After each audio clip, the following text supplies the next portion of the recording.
Good morning, students. ನಾವೀಗ election and party system in India ಅಂತಕ್ಕಂಥ lesson ಅನ್ನು ನೋಡ್ತಾ ಇದ್ದೀವಿ. ಭಾರತದಲ್ಲಿ ಚುನಾವಣೆಗಳು ಮತ್ತು ಪಕ್ಷ ಪದ್ಧತಿ ಅಂತಕ್ಕಂಥ ವಿಚಾರದ ಬಗ್ಗೆ ಡಿಸ್ಕಷನ್ ಅನ್ನ ಮಾಡುವಾಗ ಈಗ ಅದರಲ್ಲಿ ಫಸ್ಟ್ನೇ ಪಾಯಿಂಟ್ಸ್ ಅನ್ನ ನಾವು ನೋಡಿದ್ದೀವಿ. ಸಾರ್ವತ್ರಿಕ ಚುನಾವಣೆ ಮತ್ತು ಮಹಾ ಚುನಾವಣೆಗಳು ಅಂತಕ್ಕಂಥದ್ದನ್ನ ನಾವು ಈಗಾಗಲೇ ನೋಡಿದ್ವಿ. ಜನರಲ್ ಎಲೆಕ್ಷನ್ ಅಂತಕ್ಕಂಥದ್ದನ್ನ ಯಾವ ರೀತಿ ಇತ್ತು ಅನ್ನೋದನ್ನ ನಾವು ನೋಡಿದ್ವಿ. ಅದು ಯಾವಾಗ ಹೇಗ್ ನಡೀತು ಅನ್ನೋದ್ರ ಬಗ್ಗೆ ನಾವು ಈಗ ಡಿಸ್ಕಷನ್ ಮಾಡಿದ್ವಿ. ಅಂದ್ರೆ 1947 ಒಂದು ವಿಷಯ ಬಂದಾಗ 1957 ಮೊದಲನೇ ಮಹಾ ಸಾರ್ವತ್ರಿಕ ಚುನಾವಣೆಯನ್ನು ನಾವು ಎದುರಿಸಬೇಕಾಯ್ತು ಅನ್ನೋದನ್ನು ನಾವು ಈಗಾಗಲೇ ಗಮನಿಸಬೇಕಾಯ್ತು. ಆ ಜನರಲ್ ಎಲೆಕ್ಷನ್ ನಲ್ಲಿ 18 ವರ್ಷ ತುಂಬಿದ ನಂತರದವರಿಗೆ ಎಲ್ಲರಿಗೂ ನಾವು ಎಲೆಕ್ಷನ್ ನಲ್ಲಿ ಮತದಾನ ಹಾಕುವಂತ ಒಂದು ಪ್ರಬುದ್ಧತೆ ಇರುತ್ತಾ ಅಂತವರಿಗೆ ಈ ಒಂದು ಅವಕಾಶವನ್ನು ನೀಡಬೇಕು ಅನ್ನೋದನ್ನ ನಾವಿಲ್ಲಿ ಕಲ್ಪಿಸಿಕೊಡ್ಬೇಕಾಗತ್ತ ಅನ್ನೋದನ್ನ ನಾವಿಲ್ಲಿ ನೋಡಬೇಕಾಗತ್ತ. ಅಲ್ಲಿ ಮಹಿಳೆಯರೇ ಇರಲಿ, ಪುರುಷರೇ ಇರಲಿ, ಯಾವುದೇ ಕಾಸ್ಟ್ ಇರಲಿ, ಶ್ರೀಮಂತ ಬಡವ ಅಂತಕ್ಕಂಥ ತಾರತಮ್ಯ ಇರಬಾರ್ದು ಅನ್ನುವಂತ ವಿಚಾರವನ್ನ ಇಲ್ಲಿ ಜನರಲ್ ಎಲೆಕ್ಷನ್ ಅಂತಕ್ಕಂಥದ್ರಲ್ಲಿ ನಾವಿಲ್ಲಿ ನೋಡಿದೀವಿ. ಹಾಗೆ ಎರಡನೇ ನೋಡ್ರಿ, ಮಿಡ್ ಟರ್ಮ್ ಎಲೆಕ್ಷನ್ ಅಂತಕ್ಕಂಥ ಪದವನ್ನು ನಾವಿಲ್ಲಿ ನೋಡ್ಬೇಕಾಗತ್ತ. ಸೆಕೆಂಡ್ ಪಾಯಿಂಟ್ಸ್ ಅಲ್ಲಿ ಮಿಡ್ ಟರ್ಮ್ ಎಲೆಕ್ಷನ್ ಅಂತಕ್ಕಂಥ ವಿಚಾರದಲ್ಲಿ ನಾವು ಬಂದಾಗ ಇಲ್ಲಿ ಮರು ಚುನಾವಣೆ ಅಂತಕ್ಕಂಥ ವಿಚಾರ ಇಲ್ಲಿ ನಾವು ಗಮನಿಸಬೇಕಾಗತ್ತ. ಅಥವಾ ಸಾರ್ವತ್ರಿಕ ಚುನಾವಣೆ ಅಥವಾ ಮರು ಚುನಾವಣೆ ಅಂತಕ್ಕಂಥ ವಿಚಾರವನ್ನು ನಾವು ಇಲ್ಲಿ ಗಮನಿಸಬೇಕಾಗತ್ತ. ಇಲ್ಲಿ ಶಾಸನ ಸಭೆಗಳಿಗೆ ಜನಪ್ರತಿನಿಧಿಗಳನ್ನು ಆರಿಸಲು ದೇಶದ ಎಲ್ಲಾ ಮತದಾರರು ನಿಯತಕಾಲಿಕ ನಡೆಯುವ ಚುನಾವಣೆಗಳಲ್ಲಿ ಮತ ಹಾಕುವ ಪದ್ಧತಿಯನ್ನೇ ಸಾರ್ವತ್ರಿಕ ಚುನಾವಣೆ ಅಥವಾ ಮಹಾ ಚುನಾವಣೆ ಅಂತಕ್ಕಂಥದ್ದನ್ನು ನಾವು ಇಲ್ಲಿ ಗಮನಿಸಬೇಕಾಗತ್ತ. ಅಂದ್ರೆ ಏನು ಈ ಒಂದು ವಿಚಾರಕ್ಕೆ ಬರುತ್ತಾ, ಇಲ್ಲಿ ಮಿಡ್ ಟರ್ಮ್ ಅಂತಕ್ಕಂಥ ವಿಚಾರ ಬಂದಾಗ 5 ವರ್ಷ ಇಲೆಕ್ಷನ್ ನಲ್ಲಿ ಸಂಪೂರ್ಣ ಅವಧಿ ಮುಗಿಯೋದಕ್ಕಿಂತ ಮುಂಚೆ, ಅಂದ್ರೆ 5 ವರ್ಷ ಪೂರ್ತಿ ಆಗದೆ ಹೋದಾಗ ಇದರಲ್ಲಿ 5 ವರ್ಷದ ಒಳಗಾಗಿ ಏನಾದರೂ ಎಲೆಕ್ಷನ್ ನಡಿಬೇಕಾಗಿತ್ತು ಅಂದ್ರೆ ಅದು ಆ ಒಂದು ಇದಕ್ಕೆ ಏನ್ ಮಾಡಿದ್ರು ಮಿಡ್ ಟರ್ಮ್ ಎಲೆಕ್ಷನ್ ಅಂತ ನಾವು ಕರಿಬೇಕಾಗತ್ತ. ಅಂದ್ರೆ ಮೆಜಾರಿಟಿ ಪಕ್ಷ ಕಳ್ಕೊತ್ತು ಅಥವಾ ಆ ಪಕ್ಷದಲ್ಲಿ ಇರ್ತಕ್ಕಂಥ ಜನರು ಹೊರಗಡೆ ಹೋದ್ರು ಅಂದ್ರ ಆ ಪಕ್ಷವನ್ನ ಕೆಡವಿ ಮತ್ತೊಂದು ಪಕ್ಷ ಅಧಿಕಾರಕ್ಕೆ ಬರಬೇಕಾಗಿತ್ತು ಅಂತ ಸಂದರ್ಭಗಳು ಏನಾದ್ರೂ ಬಂತು ಅಂದ್ರ ಅದಕ್ಕೆ ನಾವು ಮರು ಚುನಾವಣೆ ಅಥವಾ ಮಿಡ್ ಟರ್ಮ್ ಎಲೆಕ್ಷನ್ ಅಂತ ನಾವು ಕರಿಬೇಕಾಗತ್ತ ಅನ್ನೋದನ್ನ ಗಮನಿಸಬೇಕಾಗತ್ತ. ಫಾರ್ ಎಕ್ಸಾಂಪಲ್, ಈಗ ಹಿಂದೆ ಕರ್ನಾಟಕದ ಪರಿಸ್ಥಿತಿಗಳನ್ನ ನೋಡಿದಾಗ ಹಲವಾರು ವಿಚಾರಗಳನ್ನ ನಾವು ನೋಡಿದೀವಿ. ಕಾಂಗ್ರೆಸ್ ಅಧಿಕಾರದಲ್ಲಿತ್ತು, JDS ಅಧಿಕಾರದಲ್ಲಿದ್ದಾಗ ಕಾಂಗ್ರೆಸ್ನವರು JDSನವರು ಸಮ್ಮಿಶ್ರ ಸರ್ಕಾರ ಇತ್ತು. ಆ ಸಮ್ಮಿಶ್ರ ಸರ್ಕಾರದಲ್ಲಿ ಇದ್ದಾಗ ಕಾಂಗ್ರೆಸ್ನ ಕೆಲವು ಶಾಸಕರು, JDS ಕೆಲವು ಶಾಸಕರು ಬಿಜೆಪಿಗೆ ಅಲ್ಲಿ ಏನ್ ಮಾಡಿದ್ರು, ರಾಜೀನಾಮೆಯನ್ನ ಕೊಟ್ಟು ಬಿಜೆಪಿಗೆ ಬಂದು ಸೇರ್ಪಡೆ ಆಗಿ ಏನ್ ಮಾಡಿದ್ರು, ಎಲೆಕ್ಷನ್ ಅನ್ನ ಕಂಡಕ್ಟ್ ಮಾಡಿದ್ರು ಅನ್ನೋದನ್ನ ನಾವಿಲ್ಲಿ ಗಮನಿಸಬೇಕಾಗತ್ತ. ಉದಾಹರಣೆಗಳನ್ನ ತೆಗೆದುಕೊಂಡಾಗ ಇಲ್ಲಿ ಆ ಒಂದು ಪಕ್ಷ ಅಧಿಕಾರವನ್ನ ಕಳ್ಕೊಂಡು JDS ಅಧಿಕಾರವನ್ನ ಕಳ್ಕೊಂಡು JDS ಮತ್ತು ಕಾಂಗ್ರೆಸ್ ಪಕ್ಷ ಸಂಪೂರ್ಣವಾಗಿ ಅಧಿಕಾರವನ್ನ ಕಳ್ಕೊಂಡು ಚುನಾವಣೆ ಪ್ರಾರಂಭ ಆಯಿತು ಅನ್ನೋದನ್ನ ನಾವಿಲ್ಲಿ ಗಮನಿಸಬೇಕಾಗತ್ತ. ಆ ಚುನಾವಣೆ ಆದ ನಂತರ ಸಂಪೂರ್ಣವಾಗಿ ಬಿಜೆಪಿ ಅಧಿಕಾರಕ್ಕೆ ಬರುತ್ತಾ ಅನ್ನೋದನ್ನ ನಾವಿಲ್ಲಿ ಗಮನಿಸಬೇಕಾಗತ್ತ. ಸಂಖ್ಯಾಬಲವನ್ನ ನೋಡಿದಾಗ ಅತಿ ಹೆಚ್ಚು ಸಂಖ್ಯಾಬಲ ಅವಾಗ ಬಿಜೆಪಿಗೆ ಬಂತು, ಬಿಜೆಪಿ ಅಧಿಕಾರಕ್ಕೆ ಬಂತು ಅನ್ನೋದನ್ನ ನಾವಿಲ್ಲಿ ನೋಡ್ಬೇಕಾಗತ್ತ. ಅವಾಗ BS ಯಡಿಯೂರಪ್ಪನವರು ಅಧಿಕಾರಕ್ಕೆ ಬಂದ್ರು ಅನ್ನೋದನ್ನ ನಾವಿಲ್ಲಿ ಗಮನಿಸಬೇಕಾಗತ್ತ. ಇದು ಮಿಡ್ ಟರ್ಮ್ ಎಲೆಕ್ಷನ್ ಅಂತಕ್ಕಂಥದ್ದನ್ನ ವಿಷಯ ಇಲ್ಲಿ ಅರ್ಥ ಮಾಡ್ಕೊಳ್ಬೇಕಾಗತ್ತ. ಇಲ್ಲಿ ಸಾರ್ವತ್ರಿಕ ಚುನಾವಣೆಗಳು ನಡೆಯುವ ಸಂದರ್ಭದಲ್ಲಿ ಯಾವುದು ಮತಗಟ್ಟೆಗಳಲ್ಲಿ ಅಕ್ರಮಗಳು ನಡೆದರೆ ಅಂತಕ್ಕಂಥ ವಿಚಾರವನ್ನು ನಾವು ಇಲ್ಲಿ ಗಮನಿಸಬೇಕಾಗತ್ತ. ಒಂದು ವಿಚಾರವನ್ನು ನೋಡಿದಾಗ, ಇದೇ ಒಂದು ವ್ಯವಸ್ಥೆಯನ್ನು ನೋಡಿದಾಗ ಚುನಾವಣೆಗಳು ನಡೀತಿರ್ತಾವ. ಆ ಚುನಾವಣೆಗಳು ನಡೆದ ಸಂದರ್ಭದಲ್ಲಿ ಯಾವುದಾದ್ರೂ ಒಂದು ಮತಗಟ್ಟೆಯಲ್ಲಿ ಅಕ್ರಮಗಳು ನಡೆದವ ಅನ್ನೋದು ನಮ್ಮ ಗಮನಕ್ಕೆ ಬಂತು ಅಂದ್ರೆ ಆ ಮತಗಟ್ಟೆಗಳು ಅಲ್ಲಿ ಏನಾಗವ, ಎಣಿಕೆಗಳು ಸ್ಟಾಪ್ ಆಕ್ಕವ. ಅಂದ್ರೆ ಆ ಮತಗಟ್ಟೆಗಳಿಗೆ ಹೊಳೆ ಪುನಃ ಎಲೆಕ್ಷನ್ ಅನ್ನ ನಡೆಸಬೇಕು. ಅಂದ್ರೆ ಅಲ್ಲಿ ಕೆಲವೊಂದಿಷ್ಟು ಜನ ಕೋರ್ಟಿಗೆ ಹೋಗ್ತಾರ. ಅಂದ್ರೆ ಅಲ್ಲಿ ಅಕ್ರಮಗಳು ನಡೆದವ ಅಂದ್ರೆ ಶಾಸಕರು ಅಥವಾ ಪ್ರಬುದ್ಧ ನಾಯಕರು ಏನ್ ಮಾಡ್ಯಾರ, ತಮ್ಮ ಒಂದು ಕೆಟ್ಟ ಚಾಳಿಯ ಮೂಲಕ ಏನ್ ಮಾಡ್ಯಾರ, ಜನರ ಮೇಲೆ ಪ್ರಭಾವ ಬೀರಿ ಅಥವಾ ರೌಡಿಸಂ ಮೂಲಕ ಏನ್ ಮಾಡ್ಯಾರ, ಕೋರ್ಟನ್ನ ಖರೀದಿ ಮಾಡ್ಯಾರ ಅಥವಾ ಜನರ ಮೇಲೆ ಏನೋ ಅಲ್ಲಿ ಸುಲಿಗೆಯನ್ನ ಮಾಡಿ ಏನ್ ಮಾಡ್ಯಾರ, ವೋಟನ್ನ ತಾವೇ ಹಾಕೊಂಡಾರ ಅನ್ನೋ ಒಂದು ವಿಚಾರ ಕಂಡು ಬಂದಾಗ ಏನ್ ಮಾಡ್ತಾರ, ಅಲ್ಲಿ ಪುನಃ ವೋಟಿಂಗ್ ಅನ್ನ ನಡೆಸ್ತಾರ ಅನ್ನೋದನ್ನ ನಾವು ಇಲ್ಲಿ ಗಮನಿಸ್ಬೇಕಾಗತ್ತ. ಮತಗಟ್ಟೆಗಳನ್ನು ನಾಶಪಡಿಸಿದ್ದಾರೆ. ಇಲ್ಲಿ ಕೆಲವು ಮತಗಟ್ಟೆಗಳಲ್ಲಿ ಮತ ಹಾಕ್ತಿರ್ತಾರ. ಅಂಥದ್ರಲ್ಲಿ ಕೆಲವೊಂದಿಷ್ಟು ರಾಜಕೀಯ ನಾಯಕರು ಏನ್ ಮಾಡ್ತಾರ, ನಮಗೆ ಅಲ್ಲಿ ಸಂಪೂರ್ಣವಾಗಿ ಮತಗಳೇ ಬಂದಿಲ್ಲ ಅಂದ್ರೆ ಮತಗಟ್ಟೆಗಳನ್ನ ಏನ್ ಮಾಡುದು, ಅಂತದ್ರಲ್ಲಿ ಮತ ಹಾಕಕ್ಕೆ ಜನರಿಗೆ ಅವಕಾಶವನ್ನು ಕೊಡುವಂಗಿಲ್ಲ. ಯಾಕಂದ್ರೆ ರಾಜಕೀಯ ಪ್ರವೃತ್ತಿಯನ್ನು ಬಳಸೋದು, ಇಂಥ ಕೆಟ್ಟ ಚಾಳಿಗಳನ್ನ ಬಳಸುವಂತ ಅಂತಲ್ಲಿ ಏನ್ ಮಾಡುದು, ಮತಗಳನ್ನ ಹಾಕಕ್ಕೆ ಏನ್ ಮಾಡುದು, ಅವಕಾಶಗಳನ್ನ ನೀಡುವುದು. ಮತಪತ್ರಗಳನ್ನ ಇಲ್ಲಿ ಏನ್ ಮಾಡುದು, ಕಸಿದುಕೊಂಡು ಚುನಾವಣಾ ಸಿಬ್ಬಂದಿಗಳ ಕರ್ತವ್ಯ ನಿರ್ವಹಿಸುವಲ್ಲಿ ಏನ್ ಮಾಡೋದು, ಅಡಚಣೆಯನ್ನು ಉಂಟು ಮಾಡಿದರೆ. ನೋಡ್ರಿ, ಇಲ್ಲಿ ಚುನಾವಣಾ ಅಧಿಕಾರಿಗಳ ಬಂದಿರ್ತಾರ, ಅವ್ರು ಏನ್ ಮಾಡ್ತಿರ್ತಾರ, ತಮ್ಮ ಪಾಡಿ ತಾವು ಕೆಲಸಗಳನ್ನ ಮಾಡ್ತಿರ್ತಾರ. ಅಂತವ್ರಿಗೆ ಅಡಚಣೆಗಳನ್ನ ಏನಾದ್ರು ಮಾಡಿದ್ರೆ ರಾಜಕೀಯ ನಾಯಕರು ಅಥವಾ ಅಲ್ಲಿಯ ಸ್ಥಳೀಯರು ಅಂತ ವ್ಯವಸ್ಥೆಗಳು ಏನಾದ್ರು ಕಂಡು ಬಂದ್ರೆ ಪುನಃ ಚುನಾವಣೆಗಳನ್ನ ನಡೆಸುವ ಸಿಸ್ಟಮ್ ಅನ್ನ ಮಿಡ್ ಟರ್ಮ್ ಎಲೆಕ್ಷನ್ ಅಂತೇಳಿ ನಾವು ಕರಿಬೇಕಾಗತ್ತ. ಈ ಎಲ್ಲಾ ಅವ್ಯವಸ್ಥೆಗಳ ಕಂಡ್ರೆ ಅಂತಲ್ಲಿ ನಾವು ಚುನಾವಣೆಗಳನ್ನ ನಡೆಸಬೇಕಾಗತ್ತ ಅನ್ನೋದನ್ನ ಸಹ ನಾವಿಲ್ಲಿ ಗಮನಿಸ್ಬೇಕಾಗತ್ತ. ಇಲ್ಲಿ ಕರ್ತವ್ಯ ಲೋಪ ಏನಾದ್ರೂ ಕಂಡು ಬಂದ್ರೂ ಸಹ ನಾವು ಎಲೆಕ್ಷನ್ ಅನ್ನು ನಡೆಸಬೇಕಾಗತ್ತ. ಅಲ್ಲಿ ಏನಾದ್ರೂ ಮೈನಸ್ ಪಾಯಿಂಟ್ ಇತ್ತು ಅಂದ್ರೂ ಸಹ ನಾವು ಇಲ್ಲಿ ಎಲೆಕ್ಷನ್ ನಡಿಬೇಕಾಗತ್ತ ಅನ್ನೋದನ್ನ ಇಲ್ಲಿ ಗಮನಿಸ್ಬೇಕಾಗತ್ತ. ಸಂಪೂರ್ಣವಾಗಿ ಅಲ್ಲಿ ಅದನ್ನ ರದ್ದುಗೊಳಿಸಿ ಒಳ್ಳೆ ಪುನಃ ಎಲೆಕ್ಷನ್ ಅನ್ನ ನಡೆಸಬೇಕಾಗತ್ತ. ಇದಕ್ಕ ಮರು ಎಲೆಕ್ಷನ್ ಅಂತೇಳಿ ನಾವು ಕರಿಬೇಕಾಗತ್ತ ಅನ್ನೋದನ್ನ ನಾವು ಇಲ್ಲಿ ಗಮನಿಸ್ಬೇಕಾಗತ್ತ. ಇಲ್ಲಿ ನೋಡ್ರಿ, ಇಲ್ಲಿ ಎಲೆಕ್ಷನ್ ಅಂತಕ್ಕಂಥ ಉಪ ಚುನಾವಣೆ ಅಂತೇಳಿ ನಾವು ಇಲ್ಲಿ ಕರಿಬೇಕಾಗತ್ತ. ಮರು ಚುನಾವಣೆ ಅಂತ ಹೇಳಿದ್ರೆ ನಾವು ಇಲ್ಲಿ ಕರಿಬೇಕಾಗತ್ತ ಅನ್ನೋದನ್ನ ನಾವು ಇಲ್ಲಿವರೆಗೆ ಮರು ಚುನಾವಣೆ ಅಂತೇಳಿ ನಾವು ಇಲ್ಲಿ ಕರಿಬೇಕಾಗತ್ತ. ಇನ್ನ 4th ಪಾಯಿಂಟ್ಸ್ ನೋಡ್ರಿ, ಬೈ ಎಲೆಕ್ಷನ್ ಅಂತಕ್ಕಂಥ ವಿಚಾರವನ್ನು ನಾವು ಇಲ್ಲಿ ಗಮನಿಸಬೇಕಾಗತ್ತ. ಬೈ ಎಲೆಕ್ಷನ್ ಅಂತಕ್ಕಂಥ ವಿಚಾರವನ್ನು ನಾವು ಇಲ್ಲಿ ನೋಡಿದಾಗ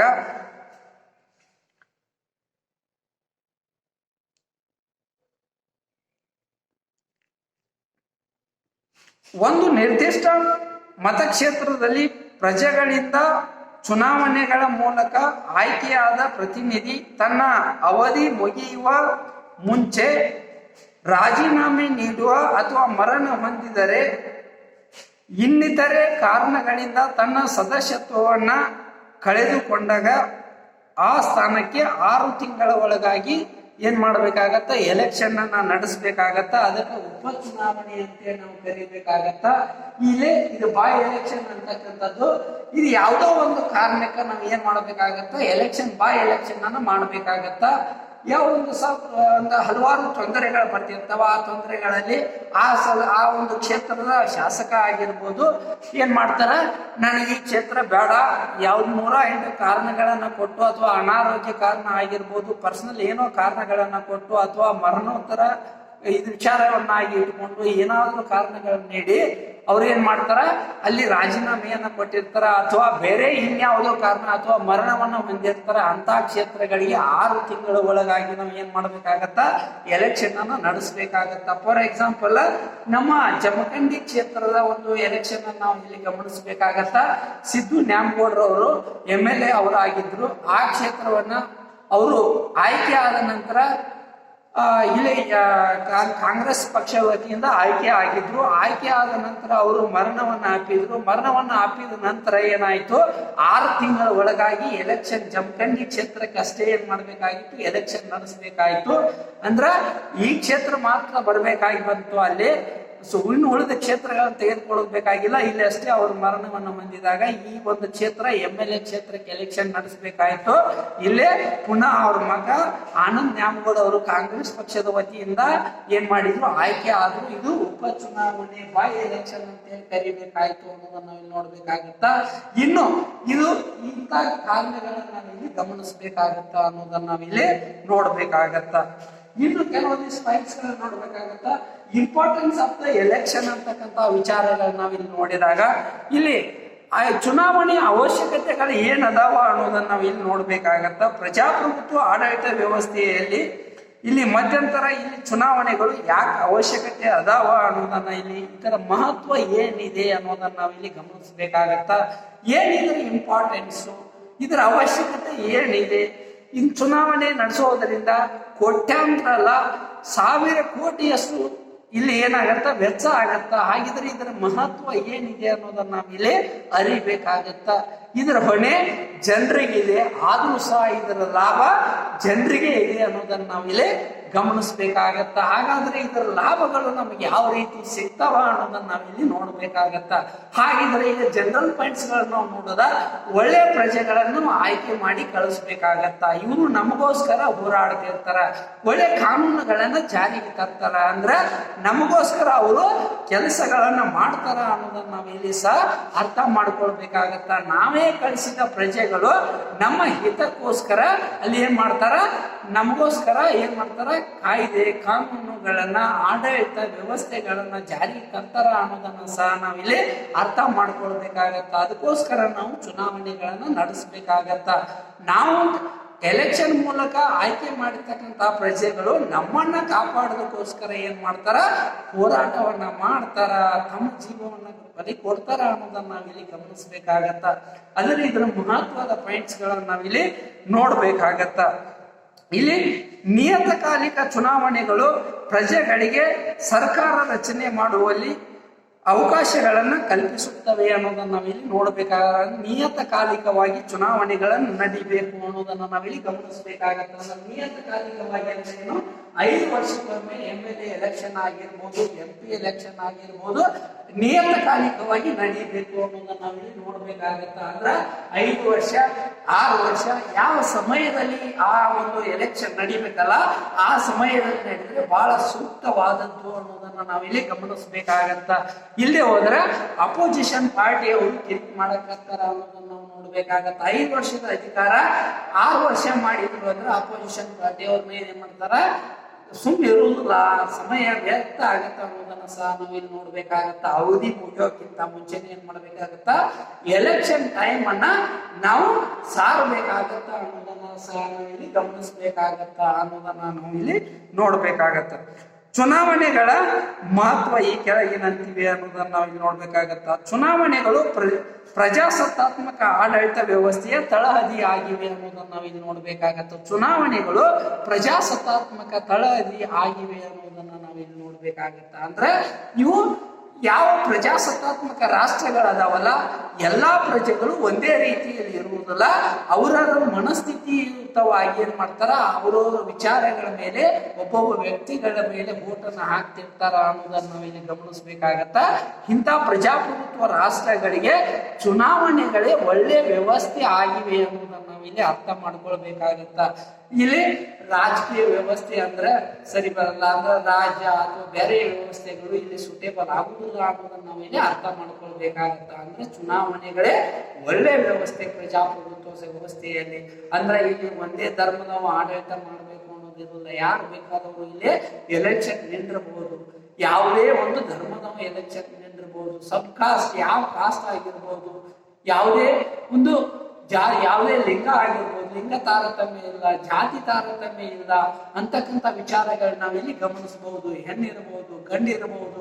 ಇಲ್ಲಿ ನೋಡ್ರಿ, ಇವತ್ತು ಸಾಮಾನ್ಯವಾಗಿ ಮಹಿಳೆಯರು ಇವತ್ತು ಭಾರತದಲ್ಲಿ ಸ್ಪರ್ಧೆಯನ್ನು ಮಾಡ್ತಾ ಇದ್ದಾರೆ ಅನ್ನೋದನ್ನ ನಾವಿಲ್ಲಿ ಗಮನಿಸಬೇಕಾಗಿದೆ ಅಂತಕ್ಕಂತಹ ವಿಚಾರಗಳನ್ನ ನಾವಿಲ್ಲಿ ಕಾಣಬಹುದಾಗಿದೆ. ಎಷ್ಟೋ ಮಹಿಳೆಯರು ಇವತ್ತು ಚುನಾವಣೆಗಳಲ್ಲಿ ಭಾಗವಹಿಸಿ ಭಾರತದಲ್ಲಿ ಚುನಾವಣೆಯಲ್ಲಿ ವಿನ್ ಆಗ್ತಾ ಇದ್ದಾರೆ ಅನ್ನೋದನ್ನ ನಾವಿಲ್ಲಿ ಗಮನಿಸಬಹುದಾಗಿದೆ. ಫಾರ್ ಎಕ್ಸಾಂಪಲ್, ಮಂಡ್ಯದಲ್ಲಿ ನಾವು ಇವತ್ತು ಮಂಡ್ಯ ಕ್ಷೇತ್ರವನ್ನ ತೆಗೆದುಕೊಂಡಾಗ ನಿಖಿಲ್ ಕುಮಾರಸ್ವಾಮಿ ಅವರ ವಿರುದ್ಧ ಜಯಲಲಿತಾ ಅವರು ಜಯ ಗಳಿಸಿದ ಒಂದು ರೀತಿಯನ್ನ ನೋಡಿದಾಗ ಚುನಾವಣೆಗಳು ಎಷ್ಟು ಇಂಪಾರ್ಟೆನ್ಸ್ ಅದಾವ ಅನ್ನೋದನ್ನ ನಾವು ಇವತ್ತು ತಿಳ್ಕೊಳ್ಬೇಕಾದ ದೃಷ್ಟಿಕೋನಗಳು ಪ್ರಜೆಗಳನ್ನ ಮುಂದೆ ತರ್ತಾ ಇದಾವ ಅನ್ನೋದನ್ನ ಇವತ್ತು ಆಧುನಿಕ ಜಗತ್ತಿನಲ್ಲಿ ನಾವು ನೋಡಿ ತಿಳ್ಕೊಳ್ಬೇಕಾಗಿದೆ ಅನ್ನೋದನ್ನ ನಾವು ಇವತ್ತು ಗಮನ ಹರಿಸಬೇಕಾಗಿದೆ.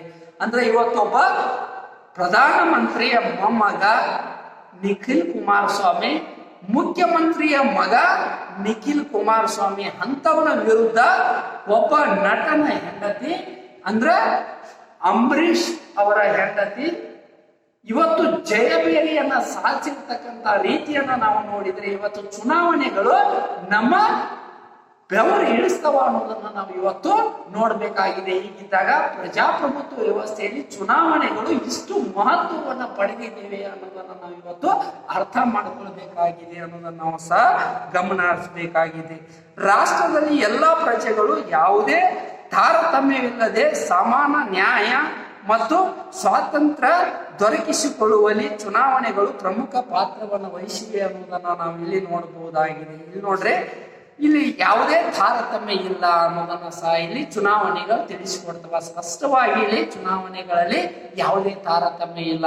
ಹೆಣ್ಣು ಗಂಡು ಜಾತಿ ಭೇದ ಅಂತಕ್ಕಂಥ ತಾರತಮ್ಯ ಇಲ್ಲ. ಶ್ರೀಮಂತ ಬಡವ ಅಂತಕ್ಕಂಥ ತಾರತಮ್ಯ ಇಲ್ಲ.